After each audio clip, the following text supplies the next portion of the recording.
Happy Saturday afternoon with my greasy face. I got on some grapeseed oil today. I'm not going to talk on here for long because I'm kind of tired, taking some time to rest.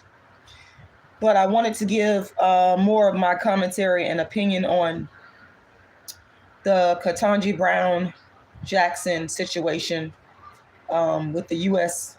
Supreme Court confirmation hearings. Oh, that's pretty, Lauren. Is it ready? Yeah, that's more than ready. Can I have a taste of that? Break me off a little small piece. She made some Ooh, that's strawberry. That's good, Lauren. That's pretty good. Excellent. She made some strawberry waffles. Bought her this little waffle maker. It's about that big. And she been waffling away. But yeah, I want to talk a little bit about the Ketanji Brown Jackson situation. First of all, before I even get going, my name is Rashida Strober. For those of you that don't know, I am the world's first and only dark-skinned activist. What that means is that I'm the first person in history to create a movement, a platform to get rid of colorism and what I call darkism. The platform is called Dark Skin Activism, which I started in 1998 and continue to this day. It consists of me writing books and plays and doing social commentary about only dark skin and colorism, and I'm the first person to do it. Brought the first colorism channel onto YouTube in 2010. I went viral for calling out Kendrick Lamar's darkism in 2015 and was subsequently made Donkey of the Day by Charlemagne and the Breakfast Club. But I'm still here after that episode. That's when everybody started knowing who I was and heard about this thing called dark skin activism that talks about colorism. People started going to my channel and my website and copying me, mocking me and then copying me, and never giving credit for me bringing this topic and platform to the social media masses and really to the world. The only other person I can give credit to is a woman named Cola Booth, because she was speaking out against colorism way before there was social media, way before there was YouTube. So she's the only other legit person. The rest of these people are nothing but copycats. They got big audiences and they stole, and they've been doing it for a long time, but it's only one dark skin activist, and you're looking at her. That's Rashida Strober. Dark skin activist is actually my trademark name brand, which I own. So that's a little bit of a background to it. Hey, Ryan's Creek Media. That's a little bit of a background to what dark skin activism is. Y'all, I'm so tired, but I gotta go visit my aunt. That's why I'm up getting dressed this morning. I'm actually laying down here in the bed. I done got up and got dressed, but now I'm laying down and I'm gonna get up and go visit my aunt in a little bit. But so yeah, so that's the backdrop. Anything about dark skin, colorism, I'll talk about it because I created this. I created this platform in this format. People get mad when I say that, but I don't give a. I'm telling the truth. Okay. Also, I want to point out that I won my court case in the appeals court against Tommy Sotomayor for cyber stalking, and so now the case has been remanded back down to the lower court, and I had to hire an attorney, and I need help with paying my attorney's fees. So I'm asking everybody in the sound of my voice would please go and make a donation. I have a court date coming up. I think it's sometime in April. I don't know the exact court date off the top of my head, but I need to pay my attorney fees. So please make a donation to my Cash App, which is $Rashida Lala. Once again, $Rashida Lala. Yes, ma'am. I know your court date. It's April 7th. Okay, I'm talking about the court date for Tommy Sotomayor situation. But yes, you can go to my GoFundMe as well, where my short-term goal is to raise $12,000, and I'm about $800 away from that. And I want to thank everybody that's already donated. I really appreciate y'all. Every dime of this money I'm raising is going to pay for my court fees, in terms of my legal fees to pay my lawyer. That's what I mean. So please go make a donation. My website is darkskinactivist.com. Once again, that is darkskinactivist.com. So here's the thing. Let me just say this right here about Ketanji Brown Jackson. There's nothing more than that I want to see than a black man and a black woman married with a family and happy. That's like probably one of my top 5 goals of all time. And I gotta break it down to subcategories. More than even me wanting to see the black man and the black woman together and in a family and happily married. And y'all like this video and share this video as well. I want to see black men and dark-skinned black women happily married and in a relationship and building a family. That's like one of my greatest desires on earth. And I'm not going to apologize for wanting to see the black man with the dark-skinned black woman more than anybody else. I'm not going to apologize for that. Some of y'all, y'all get angry about that. Y'all are mad. But I ain't going to apologize for that. Because there's nothing to apologize for. The black man is supposed to be with the dark-skinned black woman. And the dark-skinned black woman is supposed to be with the black man. It is due to dysfunction as to why people feel that we're not together, we should not be together. It's dysfunction. It's unnatural. Y'all need to understand that. We are living in an unnatural state of affairs. When I say unnatural and dysfunctional, it came out of slavery. And I know that already, Jeffrey. I'm well aware of that, Jeffrey. I'm getting to that. Just let me make my points, please. The dysfunction regarding people not wanting the black man and the dark-skinned black woman to be together comes out of slavery, comes out of white supremacy, comes out of colonialism, imperialism, manifest destiny, systemic racism, and global darkism. Let me be absolutely clear. That's where this dysfunction comes from. And I've said that from day one. If y'all listen, because some of y'all got selective hearing, a person be saying something and spitting the facts, but you hear what you want to hear. That's why I repeat myself sometimes, because I already know that people will make up lies on you and they will pretend that you are saying something that you did not say. And I'm saying clearly today that I understand where the root of this dysfunction, where we see that people don't want a black man to be with a dark-skinned black woman. But I'm telling you, the black man being with the dark-skinned black woman is original. That's the original foundation of humanity. Everything else is a spinoff, is an offshoot. The dark-skinned black woman was first in terms of being with the black man. All facts. These are irrefutable facts. Prove me wrong. I would love for those that disagree with me to prove me wrong. Prove to me that before there was any invaders coming into the continent of Africa, that the black man was not with the dark-skinned black woman.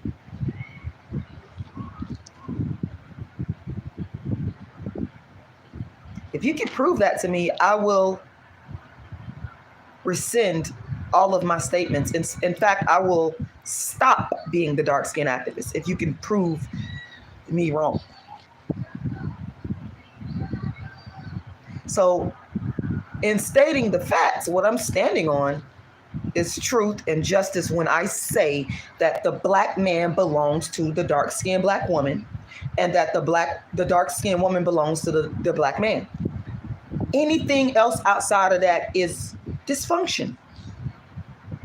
I'm prefacing everything I'm about to say with that statement I just made so you guys can clearly understand where I'm coming from. I want to see the black man with the dark-skinned black woman.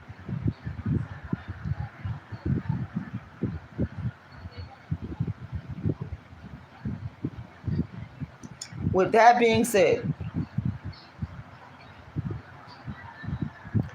I have to say that I cannot being an honest, transparent person that I am, I cannot sit here and tell you that I am not happy and proud to see a dark skinned black woman with natural hair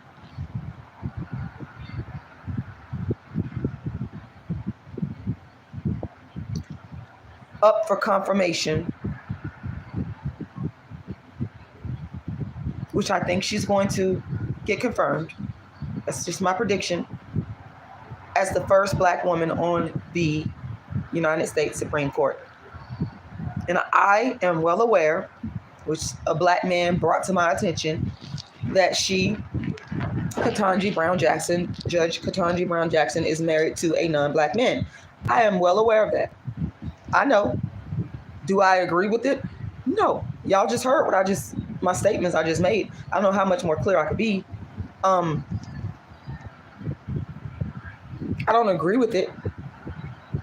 But can I still look outside of the fact that I may not agree with her mate selection and still give her credit and props and still recognize the importance and the impact that a dark-skinned black woman will make once she is confirmed to be the first black woman on the Supreme Court? I can't sit here and say that doesn't move me. It does move me.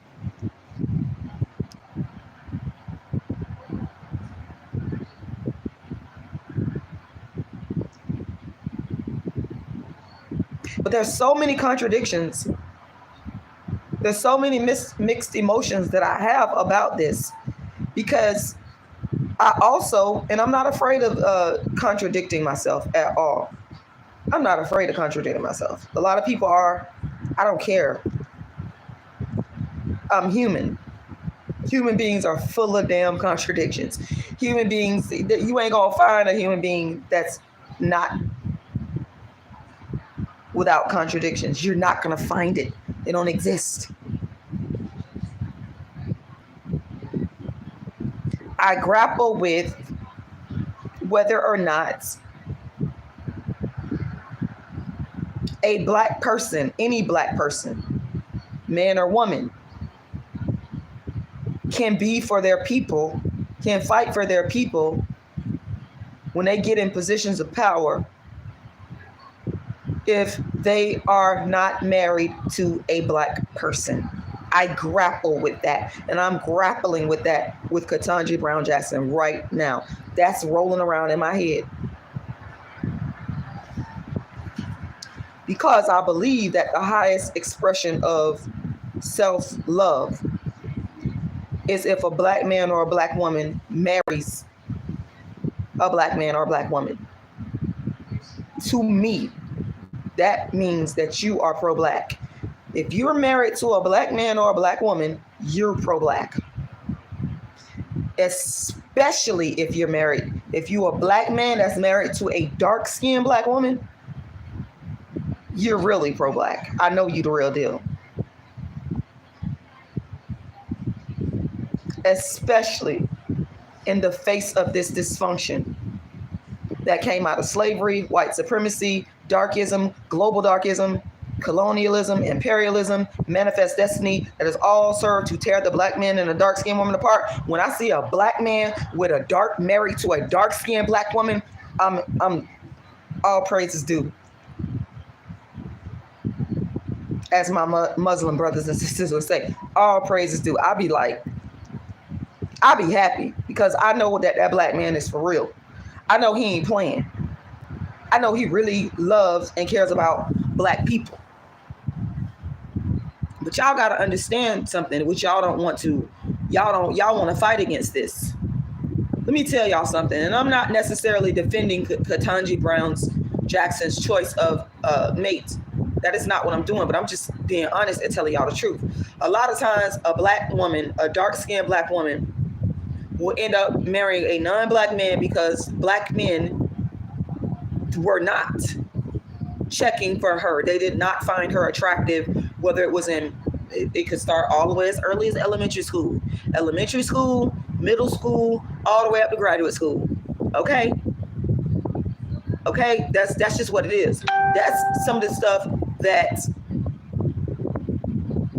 y'all don't want to acknowledge, some of y'all black men, and that can cause psychological damage to a dark-skinned black woman's mind, and have, if she's not strong enough to say, you know what, I love my black people, and I'm gonna marry me a black man, and I know not all black men are the same, and I'm gonna let God bring me a good black man, and I'm gonna wait. Some black women don't want to do that. I get it. Listen, I was beaten and scummed and called black and ugly, beat down, all kinds of stuff psychologically by the men, the males that I was surrounded with from the time I was in elementary school on up. But I'm not stupid. I know and knew in my heart that all black men did not think the same. And I knew in my heart that I could touch the hearts and minds of a black man, and that I was going to eventually end up with one, because that's where I was supposed to be. But not all black women are strong enough mentally. They just say, you know what? I'm going to go with whoever want to be with me, or whoever shows me attention, or whoever I get connected. And again, I think that that's still as a result of the dysfunctional environment that all of this stuff came out of. Y'all got to understand that. You're not going to just say love is love, given the fact that we got here based on dysfunction that once again came out of racism and white supremacy, slavery, colonialism, imperialism, manifest destiny, global darkism. Okay? That's how we got here. So when you make a conscious decision as a black person to say, in spite of all of this, the dysfunction, I'm still gonna be with a black man or a black woman, that's revolutionary. That said, I just can't deny the importance of seeing a dark-skinned black woman confirmed to the Supreme Court, and she's dark-skinned. We ain't gonna be doing all this stuff about the first black woman looking half white, looking biracial.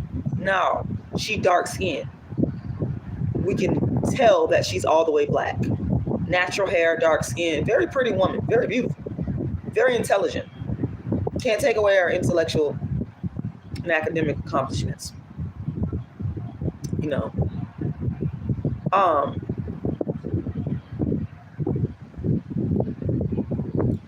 But it's just, again, full of contradictions. We're full of contradictions. At the same time, I find it ironic that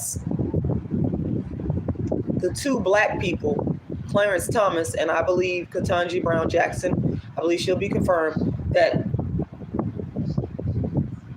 ended up being the first black man and the first black woman on the Supreme Court. Both of them have non-black spouses. That right there, to me, is telling, it's disappointing, it's disheartening. It's not pro-black. And like I said before, you know, it concerns me now. Clarence Thomas is conservative.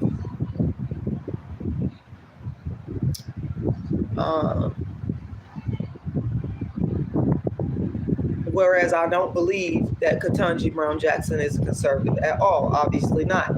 So their ideology is going to be different. But my concern is, given the fact that both of these black people have non-black spouses, I am concerned about their decision making when it comes to black folks.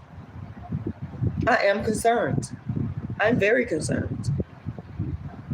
Because a lot of times, unfortunately, when black people get in positions of power, for some reason, they feel that they do not have to stand up for black people. And I don't think it's anything wrong when you're in a position of power. Why is it, this is my question to black people that's in positions of power, why do you feel that you have to sort of disassociate yourself from black people, or act like you want to be for all the people. Why can't you be for your own people? Why can't you implement policies that is going to benefit black people, and why can't you do it openly? This is my problem with a lot of black elected officials.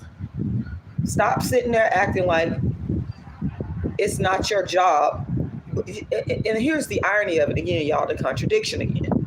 They always want to be the first black this, the first black president, the first black whatever. But then when you be the first black, then you don't want to do nothing for other black people.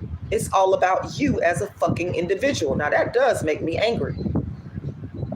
You want to be the first black this, that, and the third, so that people could look at you and you can go down in history as the first black. But that's not what's important to me. It's what the fuck are you going to do with that? How are you owe black people. Yes, you do. If you're going to sit here and holler about being the first black, you owe black people. If you don't want to help black folks, then take this title of I'm the first black this or that. Get rid of it. Just, be like all the rest of them. Take race out of it.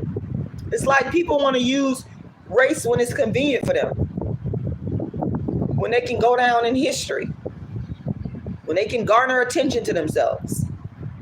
But when it comes time to do for the people, implement policies that will impact the everyday lives of black people, make black people's economic and political situation, particularly our economic situation, better, that's what I want to know.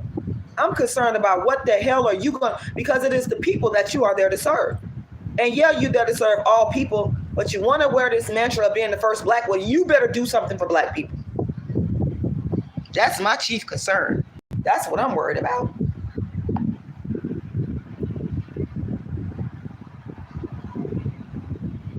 And that is what I really have to say, y'all. I ain't going to be on here long. That's my feelings. That's how I feel about the situation. If the spirit hits me again, I'll come back on here and talk. I'm kind of sleepy. I might take like a 30-minute nap.